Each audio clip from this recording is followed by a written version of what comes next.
Saudara sekalian, salah satu ciri dari seorang yang menemukan keselamatan dalam Tuhan Yesus Kristus sehingga memiliki hidup yang kekal adalah bersedia mengikut jejak Tuhan Yesus. Mengikut jejak Tuhan Yesus artinya tidak menyisakan apapun yang dimiliki kecuali berusaha melakukan kehendak Bapa. Prestasi hidup seperti ini adalah prestasi yang harus kita capai. Dan tidak ada hal yang lebih mulia dari hal ini. Tidak ada hal yang lebih berharga dari hal ini. Kalau saudara menganggap ada hal yang lebih berharga dari hal ini, saudara tidak akan bisa mengikut Tuhan Yesus dengan benar. Inilah proses hidup yang harus dialami setiap anak Tuhan, yang dikalimatkan oleh Paulus dengan pernyataan, hidupku bukan aku lagi, tetapi Kristus yang hidup di dalam aku. Ini adalah proses yang paling sukar, tetapi juga paling misteri dan paling gelap. Kalau sampai Alkitab menunjukkan kita harus mendahulukan kerajaan Allah, itu bukan saja karena menjadi warga kerajaan surga itu hal yang penting, saudara, tetapi juga sukar. Menjadi orang percaya, menjadi orang Kristen, sukarnya bukan mencari nafkah, mencari jodoh, berkarir, menjaga kesehatan, dan lain sebagainya. Sukarnya terletak pada ketika kita mengikuti jejak Tuhan Yesus. Mengikuti jejak Tuhan Yesus tidak menyisakan apapun kecuali melakukan kehendak Bapa. Hal yang sukar, saudaraku, tetapi juga misteri, juga gelap. Tetapi Allah Bapa akan menyanggupkan kita untuk dapat mengenakan kebenaran ini. Untuk itu Bapa memberikan Roh Kudus agar kita menemukan diri kita seperti yang dikehendaki oleh Bapa. Kita tidak boleh menyamar menjadi diri kita. Kita harus menjadi diri kita yang sesungguhnya. Kita sudah terbiasa menyamar menjadi diri kita. Kita harus menjadi diri kita yang sesungguhnya. Untuk menjadi diri kita yang sesungguhnya, seseorang harus belajar dari Tuhan Yesus. Dan perlu dicatat di sini bahwa Tuhan Yesus tidak pernah bermaksud menjadikan kita ini pribadi yang lain. Kita tetap menjadi diri kita sendiri sesuai dengan rancangan Allah Bapa. Kita menjadi diri kita sendiri sesuai dengan rancangan Allah Bapa. Jadi kalau Paulus berkata, hidupku bukan aku lagi, tapi Kristus yang hidup di dalam aku, bukan berarti lalu Paulus menjadi pribadi yang lain. Tetap pribadi Paulus, tetapi memenuhi kriteria kehidupan yang dikenakan Tuhan Yesus. Dan kriteria kehidupan yang dikenakan Tuhan Yesus tadi saya kemukakan adalah tidak menyisakan apapun yang ada padanya, kecuali melakukan kehendak Bapa. Oleh sebab itu bicara menjadi seperti Yesus, itu sesuatu yang bukan saja sukar, saudaraku, tapi juga misteri dan gelap. Coba sekarang kita dengan tenang kita berpikir ya, dengan tenang kita berpikir dan logik. Setiap kita itu pasti punya identitas yang khusus. Selamanya si A tidak sama dengan si B. Selamanya si B tidak sama dengan si C. Setiap kita pasti punya karakteristik khusus. Dan itu yang menciri atau menandai masing-masing kita dengan individu-individu yang sangat khusus. Dan ibarat sebuah lukisan, kita ini masing-masing memiliki gambar yang berbeda, saudara. Artinya punya kekhasan atau ciri yang khusus. Hanya kesamaannya seperti yang dimiliki Tuhan Yesus adalah, yang tadi saya katakan, jejaknya adalah tidak menyisakan apapun selain melakukan kehendak Allah, selain melakukan kehendak Bapa. Jadi saudaraku sekalian, setiap kita itu pasti punya kekhasan, ciri yang khas. Saya tidak pernah menjadi Paulus. Paulus tidak pernah menjadi seperti Petrus. Petrus tidak pernah sama seperti Yohanes. Pasti punya kekhasan, punya ciri khusus. Tetapi ada kesamaannya. Yaitu tidak menyisakan apapun kecuali melakukan kehendak Bapa.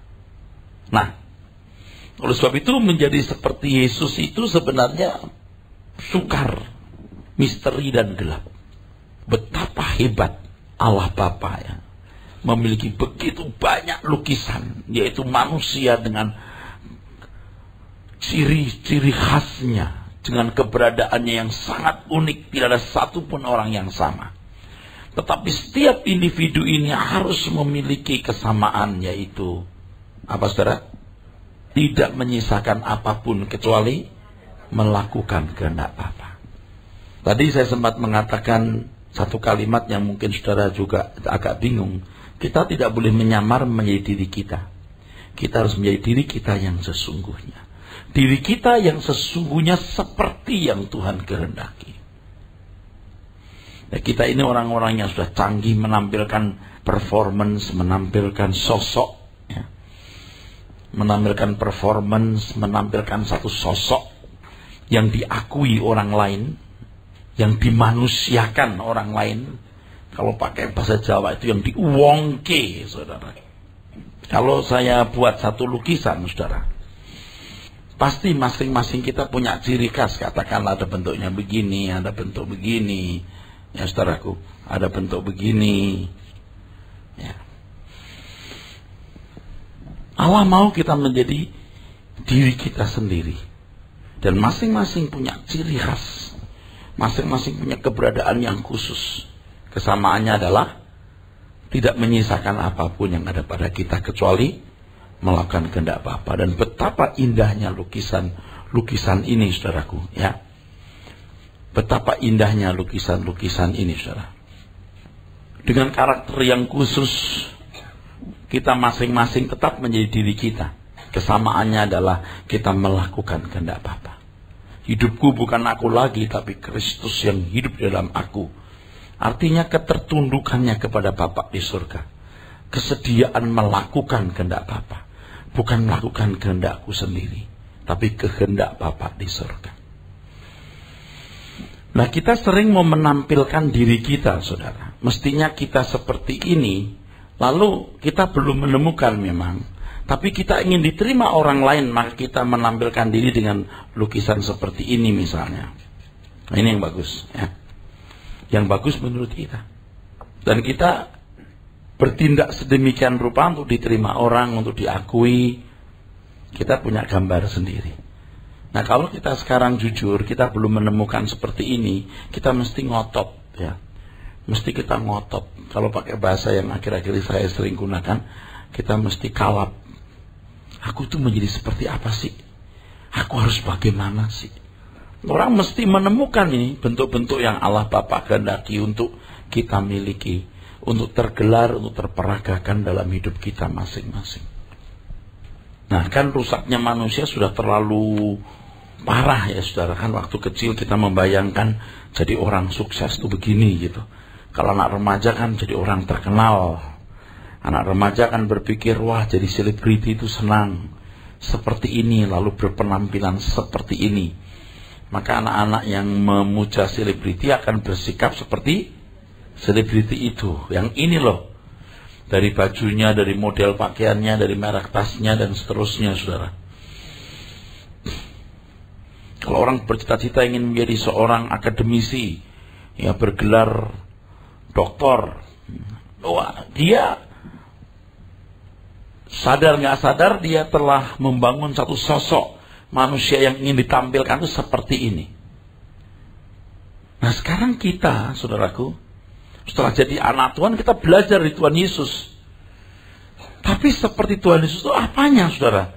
Kita punya keberadaan khas yang beda loh dengan Tuhan Yesus. Ia datang dari surga.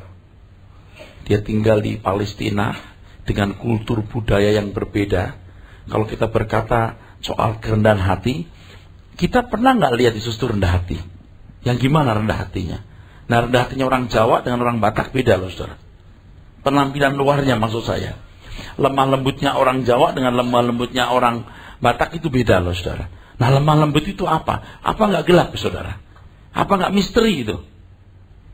Nah, kalau saya misalnya, ya, kan dari muda masuk pelayanan, lalu membayangkan pendeta itu seperti ini. Dan saya harus tampil seperti itu. Kalau bicara shalom bro, Tuhan berkati, dan seterusnya, saudara. Itu samaran-samaran kita. Kita harus menjadi diri kita yang sesungguhnya. Dan untuk itu kita harus menemukan bentuk yang Allah kehendaki untuk kita peragakan. Oh, tidak peduli apa penilaian orang. Orang kalau masih mencari hormat ke Tuhan Yesus, dia tidak bisa percaya padaku. Betul? Tuhan yang mengatakan, kalau kamu masalah mencari hormat, kamu tidak bisa percaya padaku. Orang harus mencari kehormatan dari Tuhan. Dan kehormatan dari Tuhan itu maksudnya adalah Tuhan menghargai. Tuhan memberikan nilai. Ya, saudaraku sekalian. Jadi Tuhan pun memberi nilai.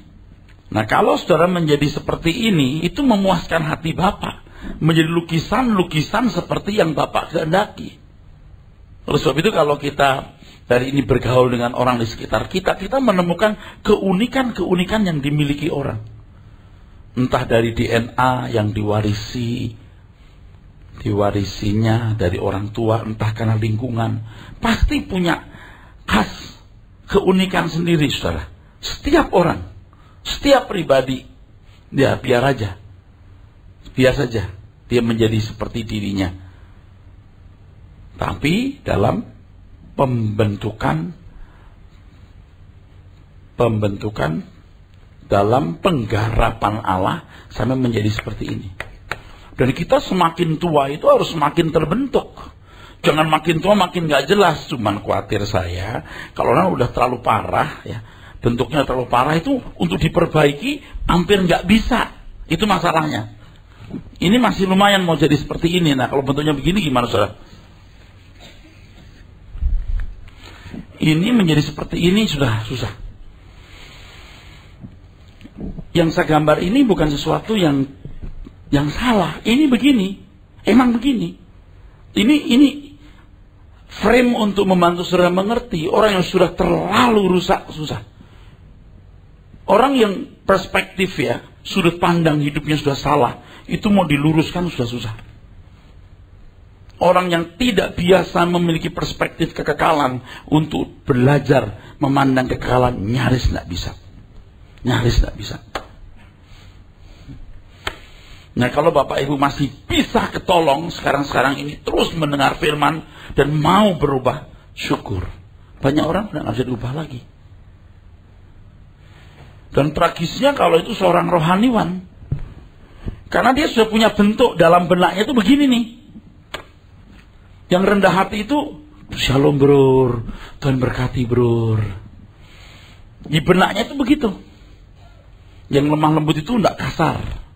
Ngomongnya halus. Padahal bukan begitu. Dia menyamar. Dia harus jadi dirinya sendiri yang sesungguhnya. Kalau Anda memang dengan karakter khusus, ya silahkan. Mau kolerik, sanguinis, itu kalau psikologi punya beberapa tipe-tipe kepribadian. Oke, saya nggak mau menyentuh di situ. Oke, kenyataannya memang ada. Saya nggak mau bagi jadi 4 tipe kepribadian. Mungkin 5, 10, 15, mungkin karena perpaduan dari kolerik, sanguinis bisa. Atau perpaduan dari 3 karakter melankolik. Tapi setiap kita pasti khas. Masih diikuti yang saya katakan ini? Halo? Ya, Anda itu luar biasa. Ada ciptaan luar biasa. Dengan kekhasan yang Anda miliki. Anda masing-masing itu luar biasa dengan kekhasan yang Anda miliki.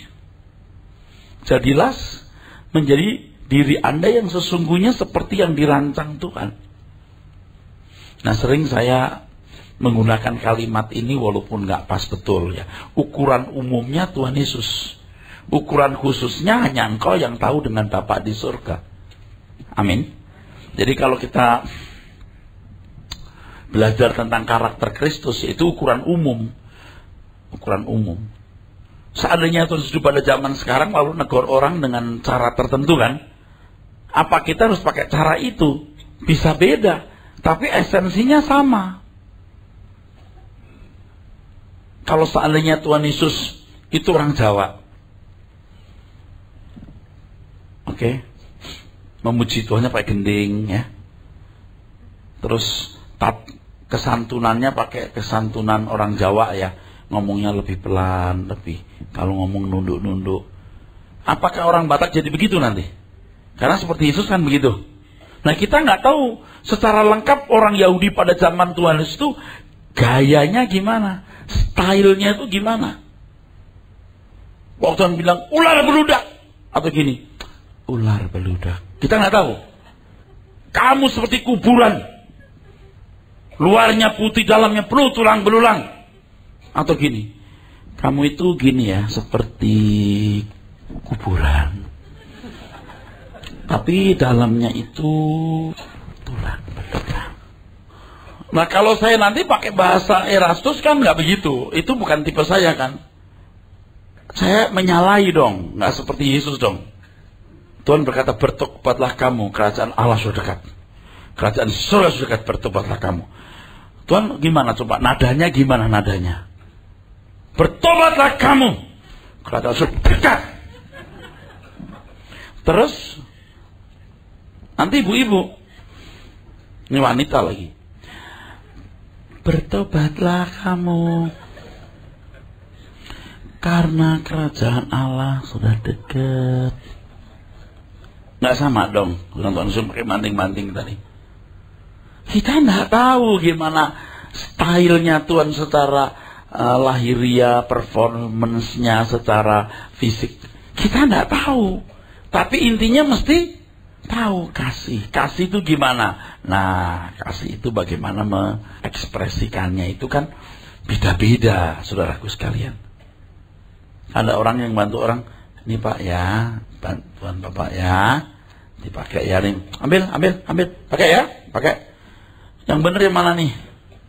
Kita ini kan mesti membedah dengan jujur, dengan adil dan analitis, betul, dan cerdas, saudaraku sekalian ya. Jadi kalau Paulus berkata hidupku bukan aku lagi tapi Kristus yang hidup dalam aku, itu Galatia 2:19-20, itu bukan berarti lalu kita semua seragam. Sampai geraknya seragam, tangannya khotbah seragam, begini seragam. Saya bertemu dengan seorang di pesawat, saudaraku sekalian, ketika saya pelayanan baru-baru ini sendiri ya. Saya berangkat pagi pulang sore gitu di satu tempat. Nah, saya duduk di samping saya seorang bapak berpendidikan. Dia juga pengusaha. Waktu ngomong-ngomong, dia bilang gini, Bapak pendeta ya, kok tahu cara Bapak nunjuk? Oh, kayaknya dia jujur. Kayaknya dia jujur. Waktu ngomong panjang lebar, dia nggak kenalin saya. Kalau dikenalin saya pasti beda ya. Saya kan juga tidak berusaha untuk dikenali orang dong, saudara. Ngomong macam-macam soal bisnis lah, soal politik lah gitu ya. Akhirnya dia bilang, Bapak pendeta ya, kok tahu cara Bapak nunjuk? Loh, aku tuh nggak sadar aku nunjuknya caranya begini atau begitu. Saya sendiri juga nggak sadar, saudaraku. Nah, seandainya Tuhan Yesus pada waktu khotbah begini, saudara sekalian yang kasih, kalau kita mengerti firman Tuhan, nanti ketemu yang khotbahnya, saudara sekalian, loh nggak sama dong. Oh Pak, itu mah nggak mayor, Pak itu minor. Oke, kebetulan saya beri contoh yang agak ekstrim, ekstrimatnya minor, tapi ekstrim yang agak jauh, ekstrim jauh. Oke, sebenarnya kita menjadi seperti Yesus itu maksudnya apa kan? Nah, intinya itu, tidak menyisakan apapun kecuali melakukan kehendak Bapa. Ini pekerjaan yang sulit, misteri dan gelap. Kok nggak ada yang amin deh ya? Kira seperti nggak ngerti saya ngomong apa gini. Tapi ngerti, saya percaya banyak yang cerdas mengerti. Paham saudara? Ya. Jadi jangan mencoba menyamarkan diri. Anda makin jauh sesat atau munafik. Jadilah dirimu yang sesungguhnya. Kalau Anda belum menemukan, berlakulah sewajar-wajarnya. Nah, rahasia untuk bisa begitu apa? Satu aja, jangan cari penilaian manusia. Jadi, ya aku begini, jangan mestinya. Nah, kalau begitu udah susah. Nah, orang yang sudah biasa munafik sampai tidak tahu dirinya munafik, makin sesat dia. Apalagi kalau sudah diisi dengan kebenaran, dia punya bayangan. Kalau nama saudara misalnya Neni ya, aku mau jadi Neni seperti ini. Neni yang seperti Maria Mercedes. Saya menangkap ada wanita-wanita yang sampai gayanya aja kayak ngikutin orang gitu. Ini kayaknya ngikutin orang deh, gaya begini nih. Sampai gaya-gayanya apa gitu, mirip deh. Ini kayaknya dia mengimitasi diri. Misalnya kalau dia kesukaannya Maria Mercedes yang jalannya begini, terus dia juga membawa diri begitu. Itu bukan tidak mungkin. Paham saudara? Anda lihat kalau bisnismen yang kelas dunia karena lihat begitu lalu juga begitu. Paham nggak? Iya. Kalau pendeta sama. Saya juga begitu, karena saya lihat orang saya ikut begitu. Saya pikir saya nggak ikut-ikutan, saya begitu-ikutan. Sampai titik di mana saya sadar saya salah. Nah, untuk menjadi diri Anda sendiri sesuai dengan rancangan Allah, Anda harus mencarinya dengan serius. Dan ada beberapa langkah yang harus dilakukan. Yang pertama, dengan kebenaran-kebenaran yang tertulis dalam Alkitab, yang membangun, merajut kecerdasan. Setiap orang itu akan memiliki hubungan yang eksklusif dengan Allah. Ya, nanti saya jelaskan di poin ketiga. Yang pertama dulu. Kecerdasan inilah yang menjadi landasan seseorang membangun dirinya. Dengan kecerdasan tersebut ia memahami kehendak Allah Bapa. Roma 12 ayat yang kedua. Tidak sama dengan dunia, artinya sama dengan Allah Bapa. Roma 12, kamu harus mengalami pembaharuan pikiran supaya kamu tidak serupa dengan dunia. Kalau nggak serupa dengan dunia, serupa dengan siapa? Serupa dengan Allah Bapa. Loh, kenapa nggak serupa dengan iblis? Karena dunia itulah ekspresi personifikasi dari iblis. Kita nggak boleh sama dengan dunia. Nah, jangan merasa bahwa Anda sama dengan dunia berarti nggak sama dengan iblis. Hai, kamu bukan memikirkan apa yang dipikirkan oleh Allah, tapi yang dipikirkan oleh manusianya, iblis. Yang dipikirkan manusia itu yang dipikirkan oleh iblis. Jangan Anda berpikir Anda tidak memikirkan apa yang dipikirkan iblis, karena Anda memikirkan apa yang dipikirkan manusia pada umumnya. Di sini kita menemukan betapa berat tuntutan Tuhan Yesus. Betapa khasnya pikiran Allah itu. Betapa berbedanya. Betapa beratnya untuk mencapai itu. Dan kecerdasan ini tidak bisa dibangun dalam satu hari. Nah, ini masalahnya. Ada orang merasa cerdas padahal tidak cerdas. Dia merasa tahu padahal belum tahu. Dia tidak tahu kalau dia tidak tahu. Jadi kebenaran-kebenaran itu akan membuat kita cerdas, saudaraku. Cerdas. Saya tidak merasa sudah cerdas loh, sungguh. Cuman saya bersyukur banyak hal-hal yang saya merasa Tuhan bukakan yang tidak dimengerti orang lain. Tapi kalau saya melihat gudang kekayaan hikmat Allah dan melihat hidup saya yang belum seperti yang Allah Bapa kehendaki, wah, saya belum cerdas. Ya, jadi Pembaharuan pikiran terus. Yang kedua, dengan pengalaman hidup Tuhan mengajar kita menjadi makhluk yang tidak melukai siapapun, bahkan menjadi seperti Bapa. Kan di Matius 5 ayat 48, kamu harus sempurna seperti Bapa di surga sempurna. Ayat sebelumnya perhatikan. Dia memberi hujan kepada orang baik dan jahat, memberi matahari kepada orang benar, kepada orang yang tidak benar. Kasihlah musuhmu. Betul nggak? Gigi ganti gigi, mata ganti mata. Kalau aku berkata, kasihlah musuhmu, berbuatlah baik bagi orang yang menganiaya kamu. Nah, kita harus belajar menjadi manusia. Manusia yang dikehendaki Allah. Masalahnya di sekitar kita itu manusia yang sudah berjurus serigala. Tidak ada yang mau dirugikan, maunya untung. Dan tidak masalah kalau mau tertawa di atas tangisan orang lain. Seseorang tidak pernah menjadi manusia sebelum ia bergaul dan bergumul dengan manusia lain. Maka sometimes kadang-kadang dia harus ditikam, dikhianati, dilukai, dirugikan. Dari situlah Anda belajar jadi manusia.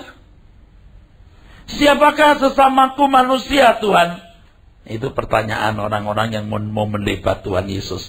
Tuhan berkata, suatu hari ada seorang, betul nggak? Yang dirampok, betul. Orang Yahudi itu. Imam lewat, Lewi lewat, imam itu pendeta, Lewi itu pengerja gereja, sejajar dengan itu. Nggak ada yang nolong, semua siksa. Tapi orang Samaria yang datang merawat dia. Anggurnya dicurahkan, minyaknya diberikan. Waktunya disita, dibawa ke penginapan, saudara. Dia harus pergi dulu, pasti urusan bisnis, ya kan? Masih balik lagi, masih dibayar. Hei, urusan apa ini? Orang sama dengan orang Yahudi. Orang Yahudi biasanya menghina dan menghina orang Samaria. Lihat orang Samaria.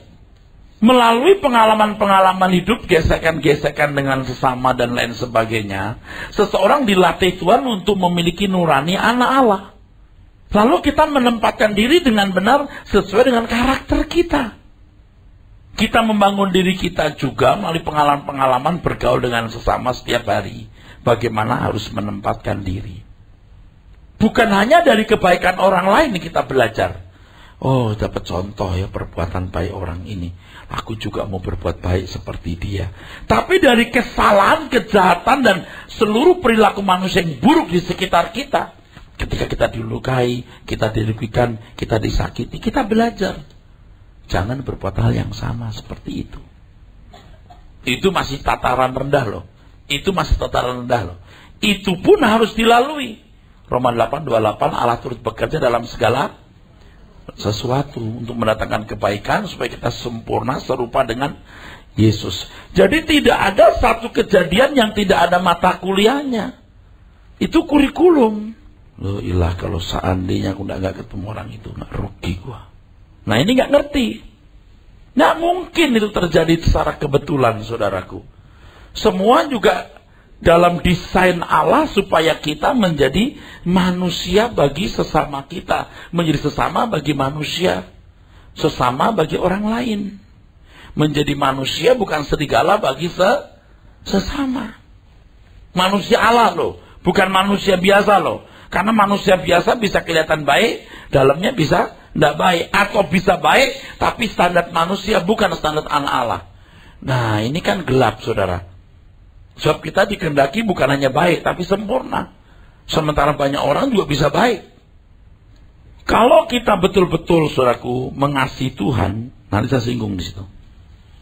You mau disekolahkan Tuhan, Tuhan pasti mengizinkan segala peristiwa. Bahkan keadaan sulit yang diizinkan Tuhan seperti permanen. Duri dalam daging permanen. D3P.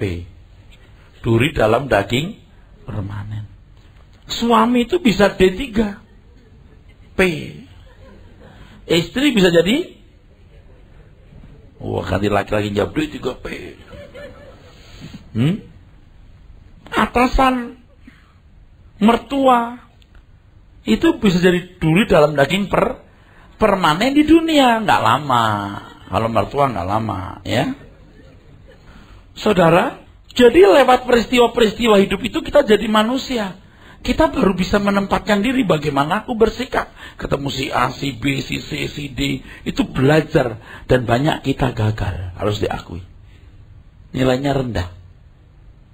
Ketemu orang baik ya jangan heran ya. Kita nggak ribut. Tapi kita memanfaatkan. Nah itu salah juga. Ketemu orang baik kita nggak ribut tapi kita memanfaatkan, sama juga saudara. Jadi yang pertama lewat kebenaran firman yang mencerdaskan, dua lewat pengalaman hidup supaya kita menemukan diri kita, ya. Di gereja ini kan ada orang kaku-kaku gitu. Bener tapi kaku. Oke, sekarang bagaimana bener tapi kurang kaku, gimana? Begitu rupa. Kita bergaul, membawa diri sebegitu rupa, ya. Yang penting kalimat ini, pengalaman hidup yang Tuhan ajarkan itu mengajar bagaimana kita menjadi makhluk yang tidak melukai siapapun, apalagi yang berbulu seperti ulat. Ada orang yang berbulu, jadi deket dia gatel aja. Iya, ketemu dia sakit aja. Sakitnya bukan cuma seketika itu, tapi juga panjang. Bukan hanya dilukai. Apa kalau digatelin? Ngerenyep, apa itu? Dibuat gatel, luka, bentol. Nah, ini ada orang-orang yang membuat orang bentol. Tapi saya tidak mengajari saudara nanti ketemu orang bilang, emang dasar lu ulet bulu. Ulet bulu itu bikin bentol. Landak loh. Landak itu melukai. Yang lebih dahsyat ada lagi, ular loh. Berbisa. Patokannya itu berbisa. Lukanya panjang, bisa mati orang. Ada kan yang tukang tipu, ya. Kalau nipu orang sampai modar itu orang, usahanya, keluarganya ambruk habis. Nah, itu ular itu. Ya. Oke, ketiga. Sekarang ketiga. Setuju, siap? Bagaimana kita mencari sosok seperti yang Allah mau? Kita temukan dalam diri kita sendiri. Di dalam diri kita. Roh Kudus akan menuntun kita menjadi diri kita sendiri sesuai dengan polanya. Coba, ini prestasi abadi Roh Kudus dan kita kerjasama. Itu kolaborasi, saudara.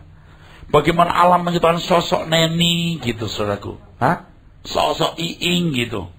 Sosok Ari, sosok Erastus. Ini abadi loh, saudaraku.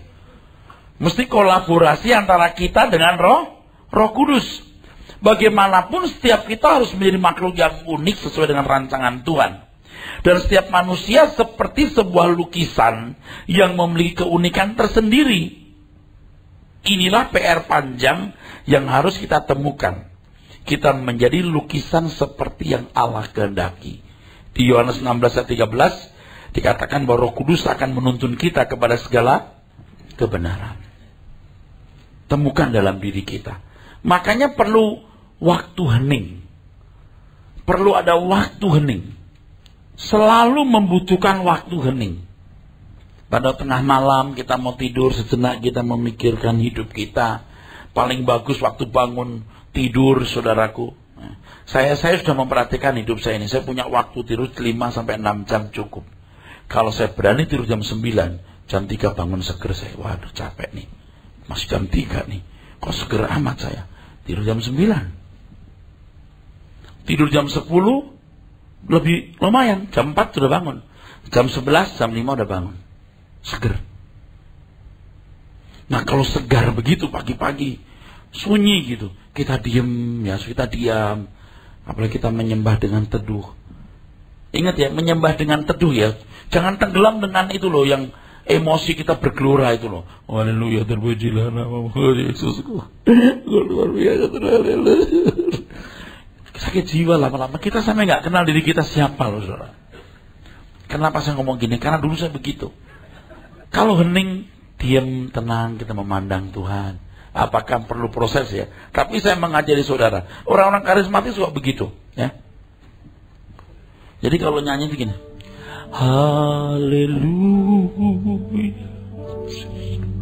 Haleluya. Haleluya. Ngapain ya? Bukan tidak boleh nangis. Saya tuh ya kalau doa pagian, tadi pagi doa pagi, nggak bisa nggak nangis. Tapi usahakanlah saat teduh di mana saudara berperkara dengan Tuhan, dan itu temukan satu keheningan. Dan di keheningan itu Anda bisa berperkara dengan Roh Kudus, jujur lihat diri sendiri. Ya, oh tadi kamu ngomong tidak tulus, kamu lebay, kamu tambahin dikit untuk membuat misinformasi. Kita kan cerdas-cerdas kan orang itu, mengubah sedikit informasi. Tuhan akan kasih tahu waktu kita di hening itu. Nah, keheningan itu sampai bisa kita miliki di tengah-tengah keramaian. Di tengah hiruk-pikuk manusia kita duduk, masih kita bisa masuk ke dalam keheningan. Nah, itu harus dilatih waktu kita berhening dengan Tuhan. Biasa saja kalau saudara menyanyi ya, haleluya, haleluya. Saya nggak bisa peragakan karena ini bukan hal yang bisa diperagakan. Tulus saja saya menemukan keheningan itu, diam gitu. Diam, kadang-kadang air mata kita mengalir dengan keheningan. Dan temukan keheningan itu. Sampai akhirnya di tengah-tengah keramaian pun Anda bisa masuk dalam keheningan tersebut. Orang mesti menemukan keheningan dengan Tuhan. Tapi kalau orang dunia punya keheningan yang berbeda. Kecewa dalam rumah tangga, kecewa sama istri, kecewa sama keadaan, wah pergi ke pelacuran, pergi ke tempat diskotik.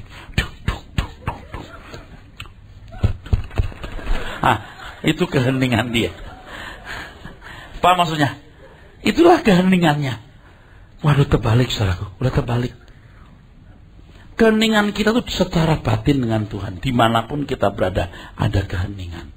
Di situ Tuhan akan mengajar kita, akan berbicara banyak. Nah, temukan keheningan itu. Tidak sedikit ya orang baik-baik sampai nggak kenal dirinya. Dia orang baik, bukan nggak baik. Dia nggak kenal dirinya. Orang Kristen, aktivis, bahkan pendeta nggak kenal dirinya. Shalom saudara sekalian, shalom. Sebelum saya menyampaikan firman Tuhan, saya mau mengatakan aku mengasihi saudara sekalian. Nah itu ya. Ngerti nggak dia mengasihi itu apa? Dia nggak ngerti. Kecuali kita tulus. Finally I want to say that I love you all. Tulus bisa. Kita juga kadang-kadang ingin mengatakan I love you all. Pengen. Karena memang sayang betul. Tapi ada orang yang ngerti apa itu artinya I love you all. I love you full. Saudara, sampai ini gak tahu loh. Ngerti? Aduh, saya dulu begitu, jadi saya tahu saudara sekalian. Kalau berdoa gitu saya mesti nangis, terus getar-getar gitu. Itu sudah saya alami. Kalau mau bergetarlah, jangan dibuat-buat getarannya. Kayak itu apa namanya, kayak mobil rusak loh. Nggak perlu begitu. Kalau mau begitu Roh Kudus ya nggak apa-apa. Kalau dibuat-buat jangan. Tapi ini nggak tahu, itu udah membuat-buat sendiri, dia salah. Nah, dalam keheningan kita tahu. Waktu kita berdoa, Bapa di surga, kami bersyukur. Kita tahu kita nggak nyambung. Kamu doa tapi nggak nyambung. Kita kan sadar nih, aduh nggak nyambung tadi itu. Kayak tape diputer, nggak nyambung. Sebenarnya nggak nyambung. Nah, di situ saudara, kita harus sadar kita salah. Tapi kan banyak orang yang doa nggak nyambung, hajar aja. Kalau mau dibuat bagus-bagus, oh Tuhan Yesus, sungguh luar biasa, kasih dalam sekali. Ini ngopo sih? Paham nggak saudara? Halo, ngerti nggak orang-orang begitu biasa aja kali?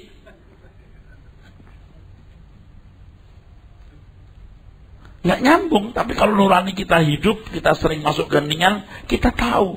Waktu saya doa itu saya nggak nyambung. Nggak selalu doa saya nyambung loh, nggak selalu. Tapi makin tua makin hampir selalu nyambung. Ini tidak harus pakai air mata ya. Waktu kita berkata, kami bersyukur sore ini Tuhan kami ada di sini. Itu mesti nyambung. Tidak ada saat yang lebih indah dari saat dimana kami berada di hadapan-Mu. Bapa. Makanya orang tuh mesti belajarnya tiap hari dalam keheningan berbicara dengan Tuhan tanpa suara siapa-siapa, baik secara fisik maupun secara batin. Nah, disitulah Tuhan membentuk Anda jadi manusia seperti yang Allah mau, menjadi Erastus seperti yang Allah mau, jadi Ferry seperti yang Allah mau. Jangan sampai nggak kenal diri saudara. Ingat, ciri-ciri orang yang nggak kenal dirinya. Begini, ciri-cirinya diantaranya nih ya.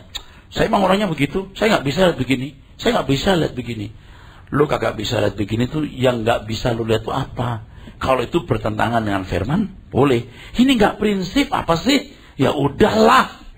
Ada yang major di mana kita harus prinsip, tidak. Ada yang minor, nggak perlu diributkan yang begitu. Nah, orang-orang nggak dewasa kadang-kadang yang minor pun jadi mayor, diributkan. Soal kecil ya udah dah, rugi segini ya udah. Kalau ruginya besar, lalu punya dampak banyak, oh nanti dulu. Semua harus dengan hikmat dan kecerdasan juga di situ. Oke, jangan sampai nggak kenal diri kita. Anda masih bersama saya?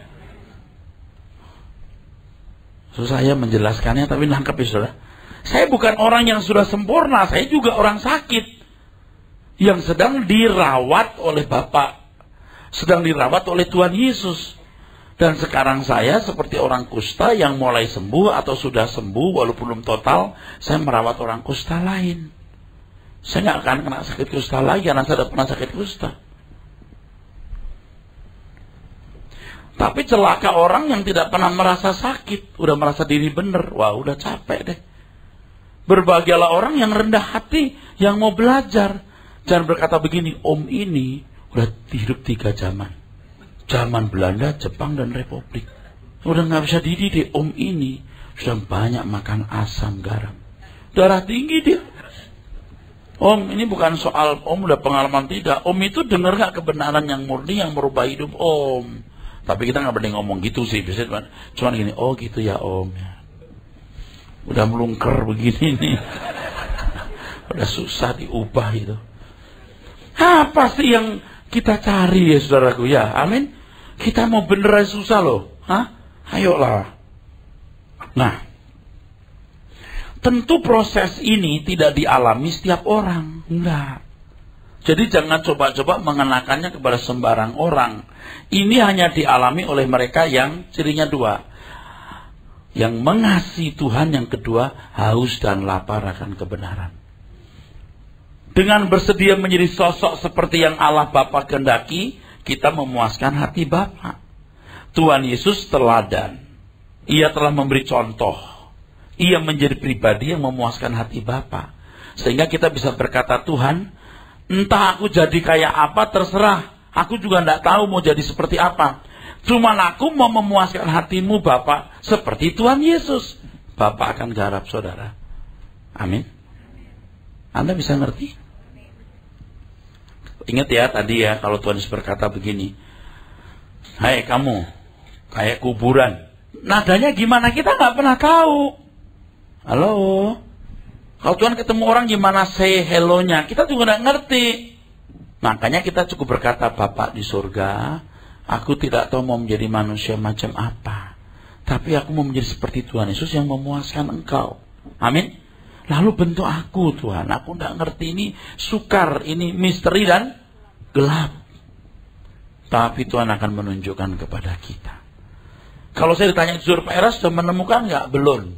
Tapi sudah mulai kelihatan itu bayangannya, saya mesti begini nih. Dan yang paling merusak itu yang tadi saya katakan, kita menampilkan diri menjadi sosok begini nih Erastus, jangan, nanti malah tambah rusak. Mengalir saja sudah. Oleh sebab itu Anda tidak boleh mencari hormat. Ya udah mengalir saja. Nah memang kita bagaimanapun masih terpengaruh dengan pola-pola lama. Tapi belajar terus ya saudara. Inilah maksud keselamatan diadakan oleh Allah Bapa. Agar ia menemukan orang-orang yang memuaskan hatinya. Seperti putra tunggalnya Tuhan Yesus. Dan Tuhan berkata, belajar padaku. Aku lemah lembut. Hatinya aku menerima keadaanmu sebagaimana kamu ada. Lemah lembut pros, orang yang menerima orang lain sebagaimana adanya. Mari pikul kuk yang kupasang belajar padaku. Orang yang fokus belajar dari Tuhan Yesus menjadi manusia yang memuaskan hati Bapa, itu akan merasa beban hidupnya terasa ringan. Dia udah gak punya target yang lain kecuali menjadi orang yang memuaskan Bapa. Yang membuat saya capek hari ini karena banyak keputusan saya yang salah yang lalu. Masih ke bawah sekarang. Coba ke depan saya pasti makin ringan, saudara. Nggak pengen macam-macam deh. Wah, misi sana, misi sini. Enggak. Kalau Tuhan taruh beban saya ngomong. Kalau enggak usah. Nggak ada target. Enak bermain tanpa target. Tapi yang ditargetkan adalah ini. Menjadi pribadi yang memuaskan hati Bapak. Merdeka kita, saudara. Merdeka. Bagaimanapun sudah terlanjur Tuhan taruh beban dan kecintaan kepada pekerjaan Tuhan. Ya, itu tetap saya lakukan. Tapi juga tidak harus memaksa diri. Tidak harus memaksa diri. Amin. Dan yang paling membahagiakan kita enggak buka cabang di daerah lalu, sekarang cabangnya Erastus berapa? Ada kali ya 330 cabang. Enggak perlu begitu-begitu, enggak perlu. Jadi merdeka kan? Datang sebuah tempat, kasih seminar, khotbah, bantu orang, pergi lagi. Merdeka kita. Punya duit dan enggak punya duit kita enggak jalan. Merdeka. Kita baru membantu 6-7 motor untuk saudara di Waingapu. Nanti filmnya akan lihat betapa sengsaranya mereka, saudara. Tidur dengan binatang, rumahnya dari daun rumbia, kebaktian bawahnya itu apa? Tanah, temboknya dibangun, atapnya nggak ada, sampai rumput tinggi-tinggi gitu. Nah, kita udah kirim, sering kita kasih. Kita sedang mau pendeta yang kita akan bantu tiap bulan. Kuas gunung-gunung di antara murid-murid saya, saudara. Waduh, saya pacungan jempol.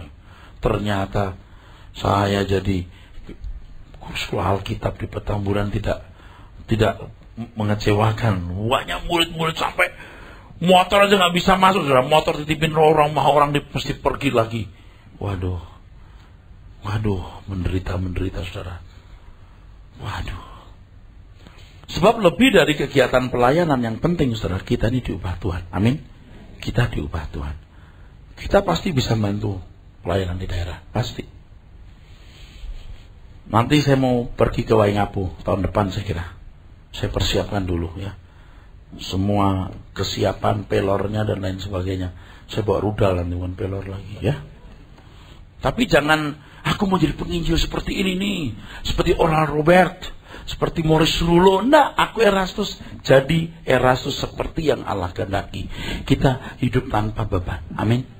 Yang penting aku memuaskan hati Allah. Anda pun juga begitu. Anda orang-orang hebat. Diciptakan Tuhan dengan keberadaan yang hebat sebenarnya, saudaraku sekalian. Ya. Dengan mengerti hal ini kita menyadari betapa berharganya hidup ini. Betapa mahal kesempatan untuk dibentuk, didandani oleh Allah Bapa menjadi anak-anak kesukaannya. Jika menyadari keberhargaan kesempatan ini, maka orang berani bertaruh berapapun dan apapun demi terselenggaranya pembentukan Allah tersebut. Cuman 70 tahun. Pada kenyataannya tidak banyak orang yang melewati tahap-tahap tertentu sampai bisa memancarkan pribadi anak Allah dalam hidupnya. Padahal kalau orang memancarkan pribadi anak Allah, dimanapun dia berdampak. Kalau kita selama ini berkata membawa dampak, berdampak, gimana you bisa berdampak? Kecuali you memancarkan pribadi anak Allah, baru you berdampak. Amin.